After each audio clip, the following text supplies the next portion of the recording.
we call it. So here's Paul Collingwood already under pressure.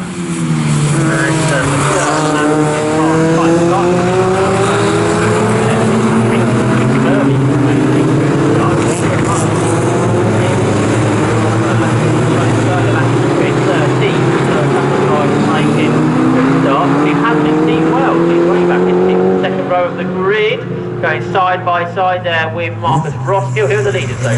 Collingwood under pressure from the leader going into Murray's deck, so they accelerate up across the line with the Kronos ahead of the Eclipse, and he now comes to the outside as Andy Hiley. The two leaders are almost overlapping as they head off down towards Ritchie's, but Hiley can't do it. Collingwood stays in front as they turn right into Ritchie's. Yep, so there we are. It's Collingwood leading, Hiley in second place. Quite a gap back to third then, which is Anton Landon, as they go up to the Wilson hairpin. So those two pulling away from the rest of the field. Let's have a look a bit further back. Oh, and that's Stuart Thompson and Chris Pike side by side again, and this time Stuart Much, number 7 in the MEV MX 150R, racing a different class, is able to make it through. But Paul Collingwood continues to lead. Got a bit of a bigger gap, I'd suggest, to Andy Hiley as they head under the bridge.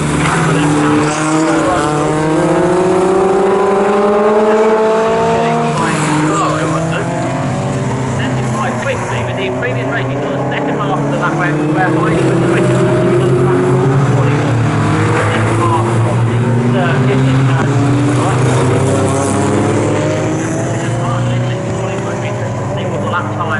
Here, whether Collingwood found more pace from the earlier race, or that was an issue behind it. The first half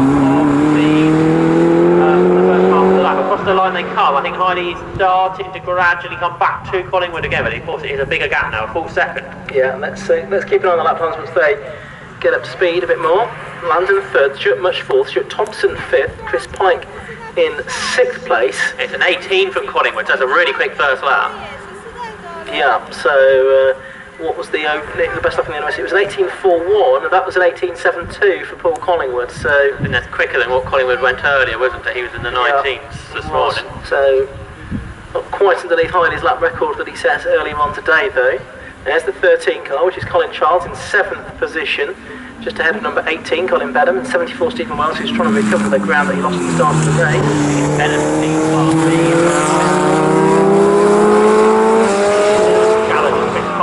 fight back here with Stuart Thompson. Up here decided unable to go through. The ahead there was their profile LA Gold. Yeah, both very nicely turned out.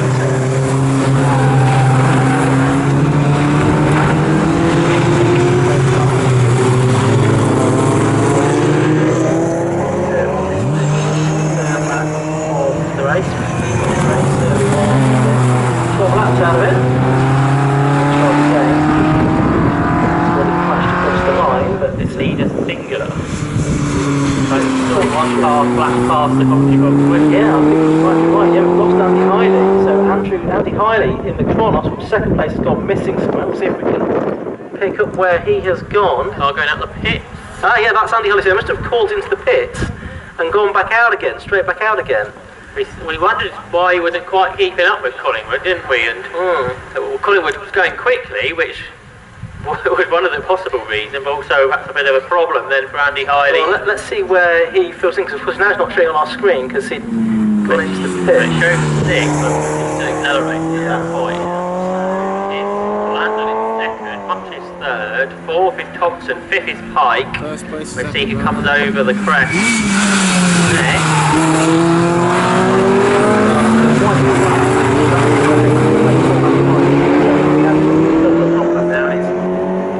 So the answer to the question is that it's Colin Charles, then it's Colin Benham, the Class B leader, just ahead of Steve Wells.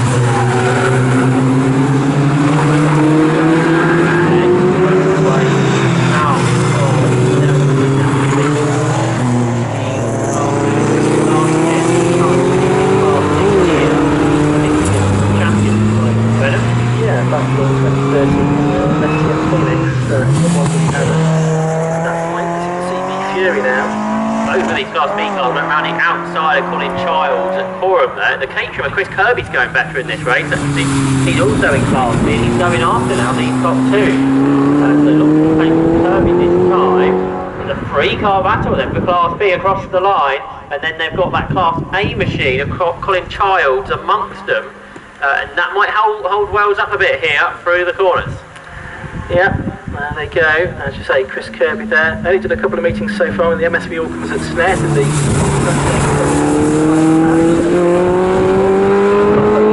Steve Wells. Chris Kirby, the 35-year-old from Brentwood, goes through on the inside. And now he's got 13 car points on.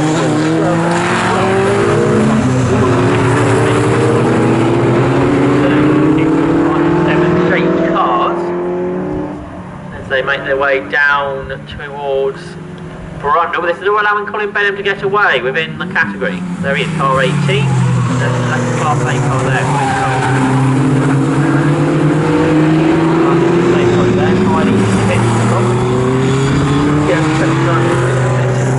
Two laps, I think this time he's realised it's not, but he did have some reliability issues with this car previously, but last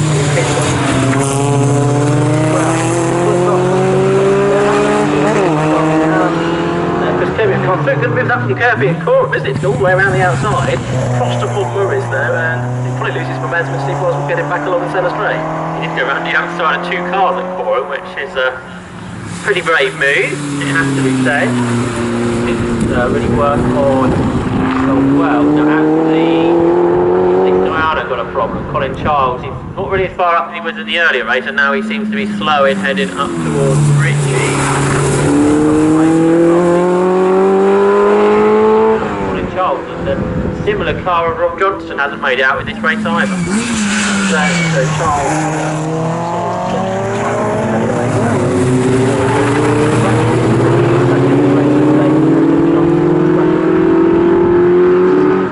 heading towards us here is Colin Benham in the number 18 car in 6th position overall, leading Class B. But this is the battle for the lead of Class B because Steve Wells right behind him in the 74.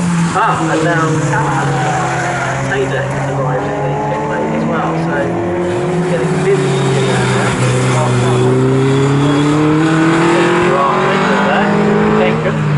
On Colin Childs, Steve Wells got away from him, and Wells is going after Colin Benham, the leader now in the category, being Class B. Here they are through Coram. And the Caterham get a captain again, doesn't he? So the three leaders in Class B are all together, which is great to see. You can see Wells challenge Benham here down the centre straight into the second half of this race now. So we get in and driving standard flag, and then what's the B class cars playing across the line. The Caterham's pulled away a bit again. Steve Wells focusing forward, trying to get ahead of Colin Benham here. Third number 7 Stuart Welch, 4th number 30 Stuart Thompson, 5th is 25 Chris Pike, then 6th Class B leader at the moment of racing Colin Benham.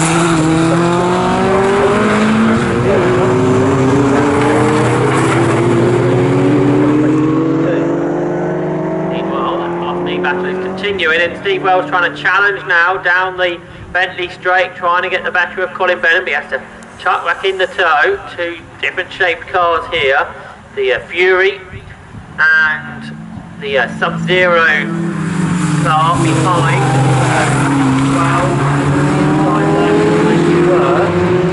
Jason or Chris Kirby. They make their way towards the end of the lap, with just about a third of the race to go. Where can Steve Wells find a way through? He didn't do any difficult corners. Not quite yet.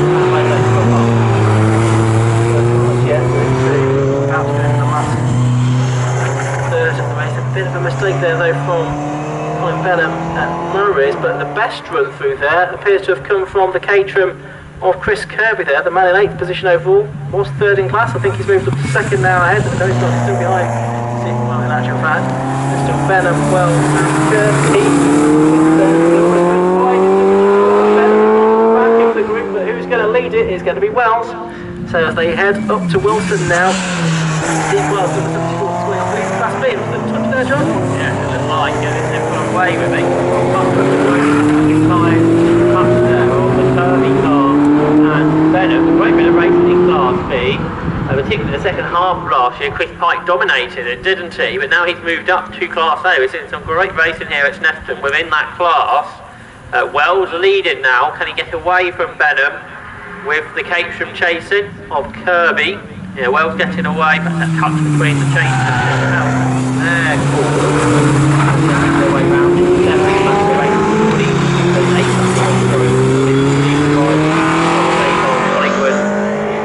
Landon up front. Yeah, Landon about 11 seconds adrift of the race leader Paul Collingwood, but it's been a good day for him so far in the early race. Finished in third place, off course from second position here.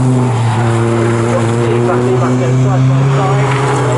The Caterham Kirby, but actually does have a 5-second penalty now, so I imagine that's for exceeding track limits.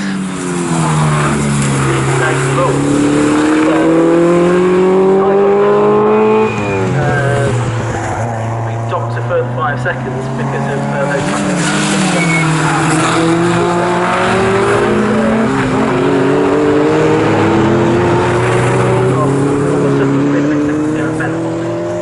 Yes, it's got a lot more pace than it would suggest. Steve Wells doing a 1:24, isn't he? So a bit quicker than those behind. Big battling as well, Benham and Derby. Wells was ahead of the wasn't he in the previous race, but he fell down the order in that first lap, Wells, and now he's been fighting back, and he appears to have a pace. Yeah, Wells went 8, 7, 9, 12. Up to the Kirby Caterham.